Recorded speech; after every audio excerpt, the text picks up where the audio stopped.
Gigabyte 410 10 জেনারেশনের motherboard. প্রবলেমটা কি আসেন দেখি। অন করছি, অন হয়ে অফ, আবার অন করছি, অন হয়ে অফ। ডিবাগ কার্ডটা যদি আমরা খেয়াল করি তো আমরা ডিবাগ কার্ডে কী দেখতে পাবো দেখেন, রিসেট বাটন পর্যন্ত জ্বলতেছে, তারপরে কিন্তু নিভে যাচ্ছে।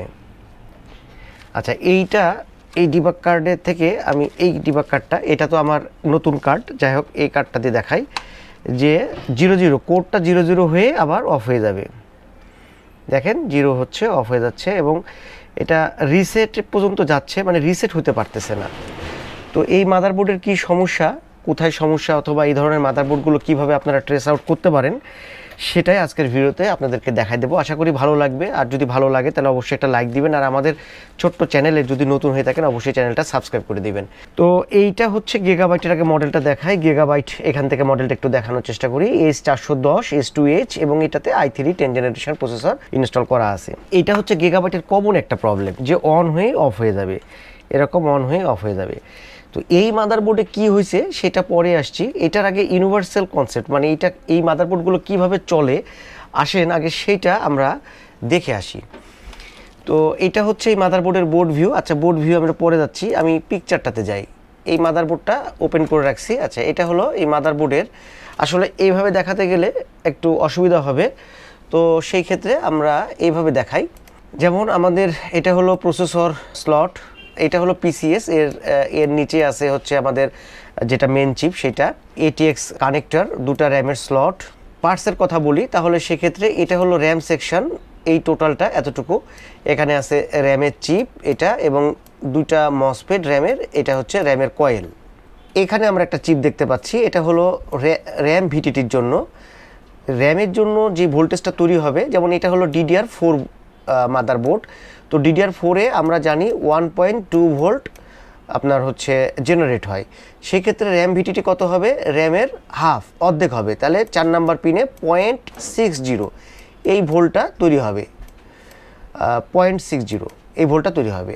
তারপরে আমরা একটা কয়েল দেখতে পাচ্ছি, এটা হলো 2.5 ভিপিপি ভোল্টেজ, এটা র্যামের জন্য প্রয়োজন হয়, সেইটার কয়েল এখানে দেওয়া আছে। এখানে কি আছে, এটা হলো 3 ভোল্ট পিসিএসের জন্য একটা ভোল্টেজ, 3 ভোল্টেজের। আর এইটা হচ্ছে যে কয়েল এবং দুটা মসফেট দেখা যাচ্ছে, এটা হচ্ছে আমাদের পিসিএসের 1.05 এই ভোল্টেজটা পিসিএসের প্রয়োজন হয়, সেই ভোল্টেজটার এখানে দুটা মসফেট, হাই মসফেট, লো মসফেট দেওয়া আছে। আচ্ছা, এখানে একটা বিষয় আলোচনা করে নিই, সেটা হলো যে আমাদের এই মাদারবোর্ডগুলোতে এটা হলো PWM সেকশন, মানে আমাদের এই র্যামে কিন্তু পালস তৈরি হয়, 1.05 পিসিএসে পালস তৈরি হয়, এবং হচ্ছে সিপিইউ কোর, আমাদের এই সিপিইউ কোর, GFX কোর, এই ভোল্টেজগুলোতে কিন্তু পালস তৈরি হবে। তো এগুলো হচ্ছে PWM সেকশন। মাদারবোর্ড আরেকটা হয়, এই মাদারবোর্ডগুলোতে লিনিয়ার সার্কিট থাকে। লিনিয়ার সার্কিট যেমন আমাদের 5 ভোল্ট স্ট্যান্ড বাই থেকে 5 ভোল্ট ডুয়াল, 3 ভোল্ট ডুয়াল, এই ভোল্টেজগুলো আপনার অ্যাকচুয়ালি লিনিয়ার সার্কিটের মাধ্যমে হয়। আর এখানে কিছু মসফেট দেখা যাচ্ছে, এবং এটা হলো 358 অ্যাম্প্লিফায়ার একটা।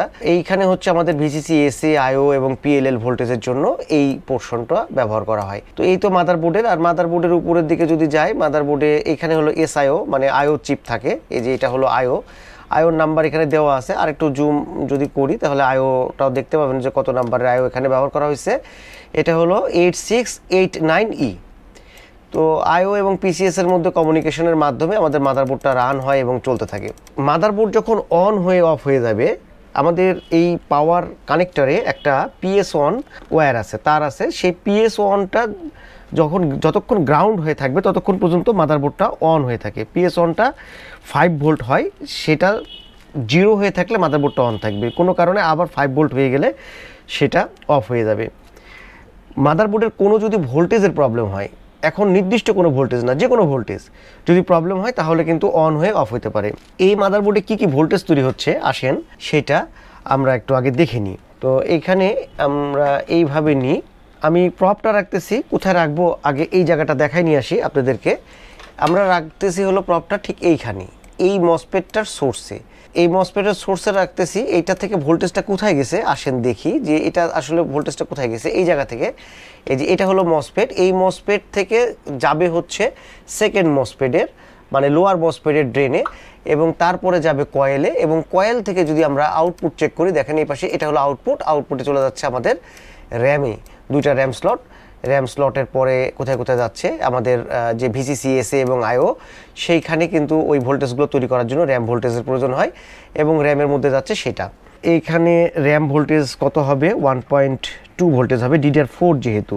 তো আমরা মিটারটা এরকম দেখবো একই সাথে। আচ্ছা, আলো মনে হয় পড়তেছে, এইভাবে এখানে যদি নিই, হ্যাঁ এইভাবে একটু কাছাকাছি নিই, নাহলে দেখতে অসুবিধা হবে। তো ভোল্টেজ হবে হচ্ছে 1.2 র্যামে। আমাদের র্যাম ভোল্টেজটা আছে, আমরা ভিটিটি ভোল্টেজটা চেক করব। ভিটিটি ভোল্টেজটাও যদি কোনো কারণে প্রবলেম হয় তাও অন অফ হতে পারে। তো ভিটিটিটা দেখি যে ভিটিটি আছে কিনা। ভিটিটি হবে হলো 0.6, আপনার র্যামের অর্ধেক, দেখেন 0.6 এসে কিন্তু চলে যাচ্ছে, তার মানে আমাদের র্যাম ভিটিটি ঠিক আছে। তারপরে আমাদের আর একটা ভোল্টেজ লাগবে 2.5 র্যামের জন্য, সেটাও আছে। পিসিএস ভোল্টেজটা আমরা দেখব 1.05, এটা তৈরি হচ্ছে, এটা হলো 3 ভোল্ট পিসিএস ভোল্টেজ। আর এখানে একটা ভোল্টেজ আছে 3 ভোল্ট, এটা কি ভোল্টেজ আমরা এখানে দেখি, দেখেন এখানে নাম্বার দেওয়া আছে Q4। মাদারবোর্ডের কাজ করা অনেক সহজ, আমি এখান থেকে এটা দেখাই দিই আপনাদেরকে, এটা ক্যামেরাতে একটু দেখাও, এখানে নাম্বার দেওয়া থাকে, এই যে এখানে নাম্বার। আসলে আলোর একটু ছটা হচ্ছে, আলোর ছটার কারণে দেখতে অসুবিধা হচ্ছে। এই যে Q4 এখানে লেখা আছে Q4। তো কি করতে হয়, ডায়াগ্রামে যদি আপনি Q4 দিয়ে সার্চ দেন তাহলে ওটা দেখা যাবে যে ওটা আসলে কী জিনিস। তো এইভাবেও আপনি ট্রেস আউট করে নিতে পারবেন, আপনার আগে বোঝার দরকার নাই, যে যদি না বুঝতে পারেন তাতে কোনো অসুবিধা নাই যে ওটা কী জিনিস। তো আমি যাচ্ছি Q4 এর কাছে। Q4, এই যে Q4 হচ্ছে কি, এটা হচ্ছে 3 ভোল্ট ডুয়াল। তো 5 ভোল্ট ডুয়াল থেকে 3 ভোল্ট ডুয়াল হবে। তো এই ভোল্টেজটা আমাদের 3 ভোল্ট ডুয়ালটা আমাদের হচ্ছে মাদারবোর্ডে RSM RST নামে কিন্তু চলে যাবে। আমরা এই পর্যন্ত ভোল্টেজ পেলাম। আর ডিওসোতে যদি চেক করি, যেটা বলতেছিলাম যেখানে পালস তৈরি হবে, আগে আমি এখানে প্রপটা দিচ্ছি। ডিওসোতে আপনারা কি যখন মাদারবোর্ড অন হবে না, আপনারা কি করবেন, 32.7 কিলোহার্টজটা কিন্তু অবশ্যই চেক দিবেন। 32.7 কিলোহার্টজ কোনটা, এই যে এইটা, একটু আলো দেখানো হচ্ছে, এই যে এটা হচ্ছে NX2, এটা হলো 32.7 কিলোহার্টজ এখানে তৈরি হবে। এই রেজিস্টরটা কিন্তু প্রবলেম হয়, যদি প্রবলেম হয় তাহলে কিন্তু মাদারবোর্ড অন হইতে অসুবিধা হবে। তো এখন আমি যাব হচ্ছে চেক দেব 1.05 পিসিএস ভোল্টেজ, এখানে অটো দিলাম। আমরা ডিওসোটা একটু খেয়াল করব। তো দেখেন ডিওসোতে আমরা চ্যানেল 2টা অফ করে দিই। তো এটা অফ করে দিলাম। এই ভোল্টেজটা হচ্ছে পালস তৈরি হচ্ছে, পালসের সাথে 1.05 ভোল্টেজ হচ্ছে, এটা পিসিএস ভোল্টেজ, পিসিএস এর কোর ভোল্টেজ বলতে পারি আমরা। আচ্ছা, তাহলে আমরা এই পর্যন্ত ভোল্টেজটা পাচ্ছি। এরপরে আমরা আর একটা জিনিস দেখব যে আর কি ভোল্টেজ এটাতে মিসিং আছে। তো আমি আবারও মিটারে যাচ্ছি, মিটারে যাই আমি এই ফ্যানটা একটু সাইডে রাখছি, মিটারটাকে আরেকবার কাছে রাখছি, নাহলে আলোর ছোট আসতেছে। আমরা দেখি তো ভিসিসি এসএ এবং আইও এই ভোল্টেজটা আছে কিনা। দেখেন এখানে দুইটা মসফেট থাকে, একটা ডিসি Q2 ডিসি Q1 আর একটা হলো ডিডি Q1। তো ডিসি Q1 এবং ডিডি Q1 এই দুটা কি জিনিস আসেন সেটা আগে একটু দেখে আসি। তো সেক্ষেত্রে আমরা ডায়াগ্রামে যাব, ডায়াগ্রামে গিয়ে বোর্ড ভিউ থেকে কিন্তু সুন্দর দেখা যায়। ডিসি Q1 দিয়ে ইন্টার দিলাম, ডিসি Q1 দিয়ে ইন্টার দেওয়ার পরে আমরা এখানে ভোল্টেজটা দেখতে পাচ্ছি 1.05 ভোল্টেজ, এই যে এই ভোল্টেজটা 1.05 ভোল্টেজ, ভোল্টেজের নাম হলো ভিসিসি এসএ। এসএ মানে সিস্টেম এজেন্ট, এই সিস্টেম এজেন্ট ভোল্টেজটা প্রয়োজন হবে। তো এইটা হচ্ছে ভিসিসি এসএ ভোল্টেজ। আরেকটা ভোল্টেজ লাগবে, সেটা কি ভিসিসি আইও তৈরি হতে হবে। এই পাশে দেখেন 0.95, এই ভোল্টেজটা ভিডিডি কিউ, মানে আমাদের যেই র্যাম ভোল্টেজ 1.2, সেই 1.2 ভোল্টেজটা থেকে এই মসফেটের মাধ্যমে আমাদের ভিসিসি আইও নামে এটা চলে যাবে 0.95। আচ্ছা, 0.95 এই ভোল্টেজটা কোথায় চলে যাবে, যদি সেটাই আমরা দেখি, এখানে একটু বোর্ড ভিউ থেকে দেখাই দিই। এই ভোল্টেজটা কোথায় যাবে, এই ভোল্টেজটা যাবে হচ্ছে, দেখেন এটা হলো আমাদের LGA 1200, মানে প্রসেসরে যাবে। ভিসিসিএসে কোথায় যাবে, ভিসিসিএসও কিন্তু প্রসেসরে যাবে। এবং এদেরকে কন্ট্রোল করে হচ্ছে এই যে 358 যে অ্যাম্পলিফায়ার বললাম, সেই অ্যাম্পলিফায়ারটা কিন্তু এটা কন্ট্রোল করে। তো এই পোর্শনটা আমাদেরকে খেয়াল রাখতে হবে। আরেকটা আছে হলো এখানে ভিসিসি এসটি পিএলএল, এই যে ভিসিসি এসটি পিএলএল। আচ্ছা, এখন একটা জিনিস আমাদের মাথায় আসতে পারে যে প্রসেসরে অথবা পিসিএসে কয়টা ভোল্টেজের প্রয়োজন হয়। কাজ করার সময় যদি আমরা এই জিনিসটা খেয়াল রাখি তাহলে সেক্ষেত্রে আমার মনে হয় কাজ করতে অনেক সুবিধা হবে। জাস্ট এটা একটু আপনাদের সাথে শেয়ার করি। এটা হচ্ছে 460 একটা মাদারবোর্ড, মানে 10 জেনারেশন মাদারবোর্ডেরই। প্রসেসরে কয়টা ভোল্টেজ প্রয়োজন হয় দেখেন, আমরা কিন্তু জানছি যে প্রসেসরে একটা ভোল্টেজ সিপিইউ কোর প্রয়োজন হয়। আসলে প্রসেসরে কিন্তু একটা ভোল্টেজের প্রয়োজন হয় না। এ দেখেন ভিসিসি কোর মানে এটা মেন যে কোর সাপ্লাই সেটা, জিটি মানে graphics core supply, VCC SA supply, কত ভোল্টেজ প্রয়োজন হচ্ছে এখানে 1.05, ভিডিডি কিউ ভোল্টেজ 1.2, ভিসিসি আইও 0.95, এসটি ভিসিসি এসটি মানে পিএলএল ভোল্টেজ 1.05। তো এই যে ভোল্টেজগুলো, এই এতগুলো ভোল্টেজ কিন্তু কমিট লেক, উপরে লেখা আছে দেখেন commit lake 10 generation processor, commit lake 10 generation প্রসেসরে আপনার এতগুলো ভোল্টেজের প্রয়োজন হয়। তাহলে কাজ করার সময় যদি আমরা এতগুলো ভোল্টেজের প্রয়োজন হয়, এটা যদি মাথায় রাখি তাহলে আমাদের কাজ করতে কিন্তু সুবিধা হবে। আচ্ছা, র্যামে কয়টা ভোল্টেজ লাগে? আমরা জানি যে শুধুমাত্র র্যামের মধ্যে 1.2 ভোল্টেজই লাগে, কিন্তু দেখেন লেখা আছে ভিডিডি কিউ ভিটিটি, এটা লেখা আছে ভিডিডি কিউ ভাগ দিয়েছে 2 দিয়ে, তার মানে 0.60 ভোল্টেজ, এবং ভিপিপি ভোল্টেজ হচ্ছে 2.5। এই তিনটা ভোল্টেজ কিন্তু র্যামের মেন সাপ্লাই, এগুলো লাগবে এই তিনটা ভোল্টেজ। আর পিসিএসে কিছুক্ষণ আগে বলতেছিলাম যে পিসিএসে 1.05 এই ভোল্টেজটা প্রয়োজন, একটা ভোল্টেজ। আসলে কি পিসিএসে একটা ভোল্টেজ লাগে? দেখেন পিসিএসে কতগুলো ভোল্টেজ লাগে, যদি এখান থেকে শুরু করি, এখান থেকে দেখেন নিচ পর্যন্ত চলে গেছে, আরও নিচে আছে এতগুলো ভোল্টেজ। তার মধ্যে ও আসলে যতগুলো কাজ করে প্রত্যেকটা সেকশনের জন্য আলাদা আলাদা ওর ভোল্টেজের প্রয়োজন হয়। যেমন ভিসিসি আরটিসি সেকশনের জন্য যে ক্রিস্টালে যে ভোল্টেজ আমি বললাম ফ্রিকোয়েন্সি তৈরি হবে 32.7 কিলোহার্টজ, সেই ফ্রিকোয়েন্সি তৈরি তখনই হবে যখন ভিসিসি আরটিসি এটা চালু থাকবে। তো ভিসিসি আরটিসির জন্য কত ভোল্টেজ লাগে? 3 ভোল্টেজ লাগে প্রত্যেকটা। তারপর আপনার বায়োসের জন্য এইচডিএ অডিও সেকশনের জন্য 3 ভোল্ট প্রয়োজন হয়। ওর ভিতরে যেহেতু আলাদা আলাদা ভাগ আছে, সেই ভাগগুলোকে অ্যাক্টিভ করতে গেলে ওর হচ্ছে সেই ভোল্টেজগুলোর প্রয়োজন হয়। তো এই জিনিসগুলো কাজ করার সময় যদি আমরা মাথায় রাখি, তাহলে আমরা যদি সেই সেকশনে প্রবলেম হয় তাহলে কিন্তু আমরা বুঝতে পারবো যে ওই ভোল্টেজটা আছে কি না। যদি সেই ভোল্টেজটা না থাকে তাহলে আমরা সেই ভোল্টেজটা কোথায় থেকে জেনারেট হচ্ছে সেই জিনিসটা ফাইন্ড আউট করলে আপনার হচ্ছে কাজ করতে অনেক সুবিধা হবে। আর এরকম কিছু ফ্লোচার্ট থাকে যেটা থেকে আমরা কিছু বেসিক ধারণা নিতে পারি। তারপরও গিগাবাইট মাদারবোর্ডের 250, 410, আমি গিগাবাইট মাদারবোর্ডের একটা ফ্লোচার্ট দেখাই দেবো আপনাদেরকে। যাই হোক, এবার আমরা দেখব যে এই ভোল্টেজটা ভিসিসি এসএ ভোল্টেজটা আছে কিনা। তো ভিসিসি এসএ ভোল্টেজটা দেখার জন্য আমি আবার অন করছি। তো আমরা দেখতেছিলাম যে 1.05 ভিসিসি এসএ দেখেন আছে। তারপরে আইও ভোল্টেজটা দেখব 0.95 আপনারা দেখতেই পারলেন, এটাও কিন্তু আছে। তাহলে এতগুলো ভোল্টেজ আমরা কিন্তু পাস করে গেছি। এবার আমরা কোর দেখব। আচ্ছা, কোরটা আমি কোথায় রাখছি? আমি রাখছি হলো এইখানে, মসফেটটা এইভাবে দেখাই। দেখেন কোডটা আপনি দেখবেন হচ্ছে আপার মসফেটের সোর্সে। আচ্ছা, আমি আপার মসফেটের সোর্সটাকে যদি একটু ক্যামেরার সেটিংটা ঠিক করে নিই তাহলে সেক্ষেত্রে আপনারা ভালোভাবে দেখতে পারবেন। এই যে এখানে লেখা আছে DD-DQ1। তো DD-DQ1 এখানে 3টা মসফেট আছে, এই যে 1, 2, 3। এই দুইটা হলো লোয়ার মসফেট, এটা হলো হাই মসফেট। এইটার ড্রেনে 12 ভোল্টেজ আসবে, এটার সোর্স দিয়ে আপনার সিপিইউ করে ভোল্টেজ যাবে। আচ্ছা, যদি খুব বুঝতে অসুবিধা হয় তাহলে আসেন আমরা একটু বোর্ড ভিউ থেকে দেখব। তো এখানে দেখেন এই যে বোর্ড ভিউয়ের এই জায়গাটাতে একটা হলো হাই মসফেট, দুইটা আছে লোয়ার মসফেট। তো এইটার ড্রেনে আসবে আমাদের কত ভোল্টেজ আসবে? 12 ভোল্ট আসবে। কত সকেট থেকে? 12 ভোল্টের যে সকেট, আমরা যে 4 পিন কানেক্টর লাগাচ্ছি সেখান থেকে আমাদের আসবে হচ্ছে এই 12 ভোল্ট। এবং এইটার ড্রেনে আসবে 3টা মসফেটের ড্রেনে। দেখেন এগুলো সব মসফেট, হাই মসফেটগুলো সবগুলো ড্রেনে, যেগুলো লাল হয়ে গেছে সেগুলো মসফেটে আমাদের 12 ভোল্ট আসবে। এবং এইটার যদি হাই মসফেটে যদি সোর্স দেখি, এবার আমরা কোথায় যাচ্ছে দেখেন, তাহলে আমাদের লোয়ার মসফেটের ড্রেন এবং ওইটা হয়ে কয়েলে চলে আসতেছে। এই যেগুলো হলো কয়েল DL1, এগুলো হলো কয়েল। এই কয়েলের যদি আউটপুটে ক্লিক করি তাহলে সেক্ষেত্রে আমাদের প্রসেসরে চলে যাচ্ছে। তাহলে প্রসেসরে দেখেন 1, 2, 3 এগুলো হচ্ছে সব ভিসিসি কোর। এই যে ডান পাশে লেখা আছে ভিসিসি কোর। আর একটা অথবা দুটা থাকবে জিএফএক্স কোর, এই যে ভিসিসি জিটি মানে জিএফএক্স কোর। তাহলে উপরেরটাতে দেখি এটা ভিসিসি কোর। তাহলে আমরা এখানে পাচ্ছি 1, 2, 3, 4, 4টা হচ্ছে ভিসিসি কোর আর একটা হচ্ছে জিএফএক্স কোর। তো আমরা এইভাবে ভোল্টেজগুলো চেক করব যে কোন ভোল্টেজটা মিসিং আছে। তো আমরা ভোল্টেজটা চেক করতে যাই আমরা এখন দেখব যে আমাদের সিপিইউ কোডটা জেনারেট হচ্ছে কিনা। আচ্ছা, আমি আবার মাদারবোর্ডটা অন করতেছি, এখানে রাখলাম মিটারটা, দেখি আমরা ভিসিসি কোড তৈরি হচ্ছে কিনা।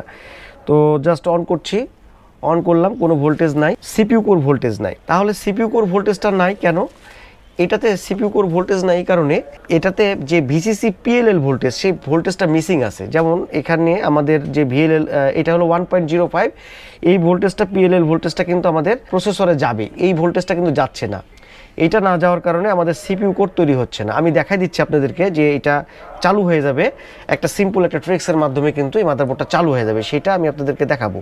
তো এই জায়গাটা আমি আপনাদেরকে একটু বোঝাই দেওয়ার চেষ্টা করলাম, কারণ প্রতিটা মাদারবোর্ড কখনো আপনার একটা নির্দিষ্টভাবে যে প্রবলেম হবে সেটা কিন্তু না, এক একটা মাদারবোর্ডে এক এক রকম প্রবলেম হতে পারে। তো আমি এই মাদারবোর্ডটা আমি ভিজিএ কেবলের কানেকশানটা দিচ্ছি, তারপরে একটু অন করার চেষ্টা করব। আগেই ডিসপ্লের এটা লাগাই, দেখেন সিপিইউ কোর ভোল্টেজ কিন্তু তৈরি হয়ে যাবে এবং ডিসপ্লেও চলে আসবে এই মাদারবোর্ডে, কারণ হচ্ছে আমাদের পিএলএল ভোল্টেজটা মিসিং আছে। তাহলে আমরা এই মাদারবোর্ডে দেখতে পারলাম যে কোর ভোল্টেজটা তৈরি হচ্ছে না, মানে সিপিইউ কোর, সিপিইউর জন্য প্রসেসরের জন্য যে ভোল্টেজ সেটা তৈরি হচ্ছে না। ভিসিসি এসএ আইও সব ভোল্টেজগুলোই আছে। তো একটা ভোল্টেজ যেটা এর আগে আপনাদেরকে দেখাচ্ছিলাম যে প্রসেসরে পিএলএল ভোল্টেজটারও প্রয়োজন হয়, সেই ভোল্টেজটা কিন্তু এটাতে মিসিং আছে, পিএলএল ভোল্টেজটা তৈরি হচ্ছে না। পিএলএল ভোল্টেজ কত প্রয়োজন হয় এইখানে আপনাদেরকে দেখাইছি কিছুক্ষণ আগে, আর একবার দেখাই দিই। পিএলএল ভোল্টেজটার প্রয়োজন হবে হলো 1.05, এই যে জায়গাটায়। তো এই ভোল্টেজটা মিসিং আছে এই মাদারবোর্ডে, যার কারণে প্রসেসর মাদারবোর্ডটা অন হয়ে অফ হয়ে যাচ্ছে। ভাই আসলে কোনো নির্দিষ্ট কোনো কারণে যে মাদারবোর্ডটা অন অফ হবে সেটা না, বায়োসের কারণে কিন্তু অন অফ হতে পারে। পিএলএল ভিসিসি পিএলএল 1.05 এই ভোল্টেজটার প্রবলেম আছে, এই ভোল্টেজটা প্রসেসর পাচ্ছে না, বিধায় আমাদের মাদারবোর্ডটা অন অফ হচ্ছে। আবার অনেক ক্ষেত্রে হয় যে মাদারবোর্ড টোটাল অন হয়ে গেল, অন হওয়ার কিছুক্ষণ চলার পরে অফ হচ্ছে, সেটা কিন্তু অনেক ক্ষেত্রে আপনার বায়োসের কারণে হতে পারে। যেমন অন করতেছি, বায়োসের কারণে হতে পারে। তো সেই বায়োসের কারণে যদি হয় তাহলে সেক্ষেত্রে বায়োস যদি প্রোগ্রাম করা যায় তাহলে কিন্তু প্রবলেমটা সলভ হয়ে যাবে, কিন্তু এটা বায়োসের জন্য না, এটা হলো আমাদের পিএলএল ভোল্টেজ মিসিংয়ের জন্য। ঠিক এখান থেকে দেখাও, আমি দেখেন পিএলএল ভোল্টেজটা শর্ট করে দেবো, ওই স্ক্রিনটার দিকে একটু দেখাবা। তো দেখবেন যে মাদারবোর্ড আমাদের রান হয়ে যাবে এবং ডিসপ্লে কিন্তু চলে আসবে। আমি মাদারবোর্ডটা অন করছি, একটু কি কোডটা দেখানো যায়? ওই যে ডিসপ্লে দেখেন চলে আসছে গিগাবাইট এবং কোড দেখেন E6। তো আমরা দেখেন কোড আবারও আসছে DA9A6 এবং ডিসপ্লেটা যদি আমরা দেখি ডিসপ্লেটা কিন্তু চলে আসছে। তো আমরা এখান থেকে কি দেখলাম যে জাস্ট একটা ভোল্টেজ মিসিং থাকার কারণে i3 10 জেনারেশন এবং মডেল সব দিয়ে আছে 410 S2S। তো আমি হাতটা এখন দেখেন হাতটা সরিয়ে নিচ্ছি এবং আমাদের মাদারবোর্ড অফ হয়ে গেল। এরপরে যদি আমি আবারও অন করি, দেখেন কোড জেনারেট হচ্ছে না এবং ডিসপ্লে নাই। তো সেই ক্ষেত্রে এই জায়গাটা অত্যন্ত জরুরি। আমরা যখন কাজ করব তখন প্রসেসরের অবশ্যই সবগুলো রিকোয়ারমেন্টস আমরা চেক করব, কতগুলোর প্রয়োজন হয় কোনটা নাই সেইটা। কোনো মুখস্থ বিদ্যার উপরে এই মাদারবোর্ডগুলো কখনো আপনি কাজ করতে পারবেন না, সিকোয়েন্স ধরে কাজ করবেন। কারণ একটা মাদারবোর্ডে এই মাদারবোর্ডে পিএলএল ভোল্টেজের সমস্যা, আর একটা মাদারবোর্ডে এসের সমস্যা হতে পারে, আর একটাতে আয়োর সমস্যা হতে পারে, অথবা র্যাম ভোল্টেজ মিসিং থাকতে পারে।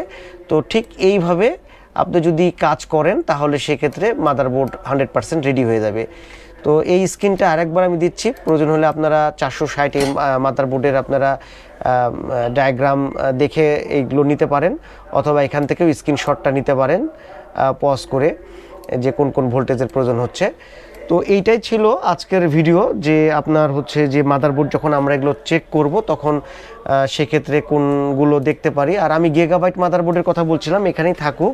আমি গিগাবাইট মাদারবোর্ডটা এই সুযোগে একটু দেখাই দেব যে আসলে এই মাদারবোর্ডগুলোর যে ফ্লো চার্টের কথা বলতেছিলাম, একটু অপেক্ষা করেন, আমি দেখাচ্ছি আপনাদেরকে যে গিগাবাইট মাদারবোর্ডগুলোর এটা হলো বোর্ড ভিউ না, আমি দেখাবো হচ্ছে ডায়াগ্রাম থেকে। ডায়াগ্রামের শেষে গেলে আপনি দেখতে পাবেন যে মাদারবোর্ডের ফ্লো চার্টটা, যে কিভাবে আপনার ভোল্টেজগুলো থাকে, কোনটা থেকে কোন ভোল্টেজটা তৈরি হবে সেই জিনিসটা আপনি এখানে ক্লিয়ার দেখতে পাবেন। তো এখানে আমরা যদি দেখি একটু এই জায়গাটা আপনাদেরকে দেখাই দিই যে আমাদের সিপিইউতে দেখেন লিখে দিচ্ছে সিপিইউতে কতগুলো ভোল্টেজের প্রয়োজন হচ্ছে, ভিসিসি কোড, জিটি, এসএ, আইও, ভিডিডিকিউ, এসটি, পিএলএল। এই যে এখানে পিএলএল, এই পিএলএল ভোল্টেজটা কিন্তু মিসিং এই মাদারবোর্ডে। অতএব এই মাদারবোর্ডে আমি কোন জায়গায় জাম্পারিং করলাম আর কোনটা কি করলাম এইটা দেখে আপনি যে কাজ করবেন সেটা কিন্তু করে লাভ হবে না। র্যামের জন্য কয়টা ভোল্টেজ লাগতেছে এইখানে লেখা আছে দেখেন, ভিডিডি এসপিডি। এই ভিডিডি এসপিডি মানে হচ্ছে আপনার র্যামের ভিতরে যে একটা চিপ আছে, যেটা বায়োস, র্যামের যে বায়োস, সেই ওইটাকে অ্যাক্টিভ করার জন্য এই ভোল্টেজটার প্রয়োজন হয়, ভিডিডি এসপিডি ভোল্টেজ। পিসিএসের জন্য এই ভোল্টেজগুলো দরকার, তারপরে আপনার আয়োর এই ভোল্টেজগুলো দরকার। এবং ফ্লো চার্টে দেখি যে আমাদের যে ভিআরএম চিপ, এই ভিআরএম চিপ কী করবে, ভিসিসি কোড তৈরি করবে এবং ভিসিসি জিটি মানে গ্রাফিক্স কোর ভোল্টেজ তৈরি করবে। চিপ নাম্বারটা এখানে দেওয়া আছে। তারপর পাওয়ার ফ্লোটাতে যে আমাদের মেন ভিসিসি পাওয়ার এসে 5 ভোল্ট ডুয়াল দ্বারা কোন কোন ভোল্টেজগুলো হবে, 3 ভোল্ট ডুয়াল হবে, র্যাম ভোল্টেজ ভিডিডি কিউ হবে, এবং এই ভিডিডি কিউ র্যাম থেকে হচ্ছে একটা এই যে RT9045 এর মাধ্যমে ভিডিটি ভোল্টেজ হবে, এসএ হবে, আইও হবে, এবং হচ্ছে এই 5 ভোল্ট ডুয়াল থেকে আপনার 2.5 হবে এই একটা চিপের মাধ্যমে। প্রত্যেকটা 1.05, তারপরে 1.05 যে VCC PLL, VCC ST PLL কোথায় থেকে হবে, এই বেসিক ধারণাগুলো এই ফ্লো চার্টটা থেকে আপনারা নিতে পারবেন। এটার একটা স্ক্রিনশট নিয়ে রাখতে পারেন, অথবা আপনারা যে কোনো গিগাবাইট মাদারবোর্ডের যে ডায়াগ্রাম আছে, ডায়াগ্রামের নিচ থেকেও আপনারা নিতে পারবেন। তো এইটাই ছিল গাইস আজকের ভিডিও। কেমন লাগলো অবশ্যই কমেন্ট করবেন। যদি আজকের ভিডিওটা ভালো লাগে তাহলে অবশ্যই ভিডিওটাতে একটা লাইক দিয়ে দিবেন। আর আমাদের এই ছোট্ট চ্যানেলে নতুন হয়ে থাকলে অবশ্যই চ্যানেলটা সাবস্ক্রাইব করে দিবেন। কথা হবে অন্য কোনো ভিডিওতে। সে পর্যন্ত সবাই ভালো থাকবেন, সুস্থ থাকবেন, সে আশায় আজকের মতন আল্লাহ হাফিজ, আসসালামু আলাইকুম।